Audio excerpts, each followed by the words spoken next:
There's this flawed notion that I see being floated today. I don't know what the theoretical foundation of it is, of majoritarianism.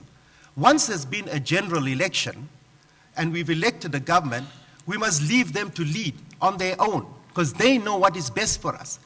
It is an absolutely distorted view of the democracy that we have built within the movement, that we are always open to be questioned. We must always listen to our people, and that the engine that freed us was our energy of the people and the dynamism of the people. It wasn't the cult of the personality.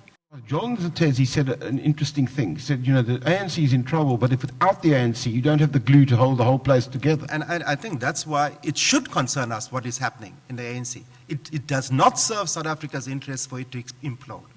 But at the same time, it does not serve South Africa's interest for us to be quiet about things that they're doing that are wrong. And this is where I keep repeating myself on this. When we elect people to govern us, whether it's in any sector, corporate sector or civil society or in government, we're not giving them some divine right to rule over us.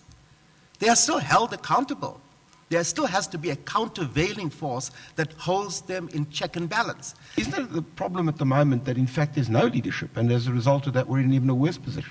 What scares me about the country at the moment, as Jay and I were murmuring here, is precisely this lack of authoritative leadership, not authoritarian leadership.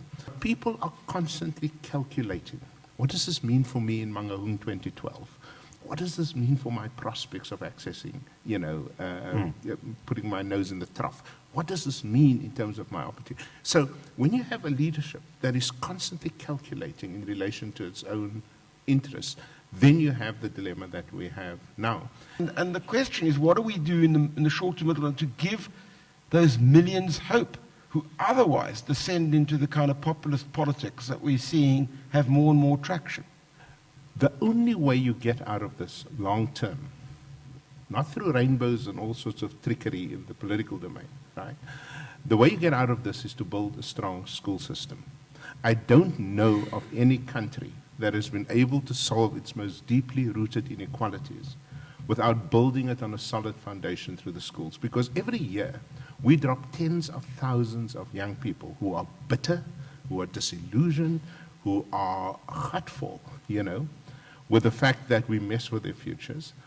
And they drop out into the society and they become the fodder on which the youth league leadership at the moment feeds, and so on. And so how do you cut that off? How do you prevent that from happening? And I'm telling you now, and that's why I said it's long term, unless we understand the seriousness of the reproductive character of this failing school system, it just continues to put out young people who are miserable, we are not going to get out of this, We have this obsession we have to find the simple answer. It's like microwave journalism, It's like we must find someone. It's like, it's like CNN rushing around the streets of Cairo trying to find who started the revolution. Like someone must be responsible.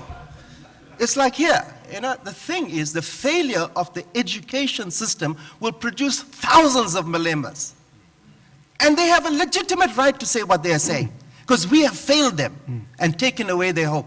If I hear Jay correctly, the remobilization of people has to happen through other areas in which leadership happens as well. Educational leadership is one. Corporate leadership, Jay might not like that, is another. Civic leadership, religious leadership. Where are all the other areas in which people need to wake up now and say, we're going to occupy the space that has been left open? Because if you don't occupy it, it's occupied by angry people. And so, yes, what we need to do is we need to encourage these people to be fearless, to confront power with the truth, to stand up and say what is wrong. If we can get our debate from the nonsense that we're debating today about whether we should sing a damn song in the past or whether we should debate how to make our schools work, I think that's where we've got it all wrong, because we're giving power. And part of it is our responsibility. We went to government with the slogan, all power to the people. We got into government, Jonathan. We said, all power to the government.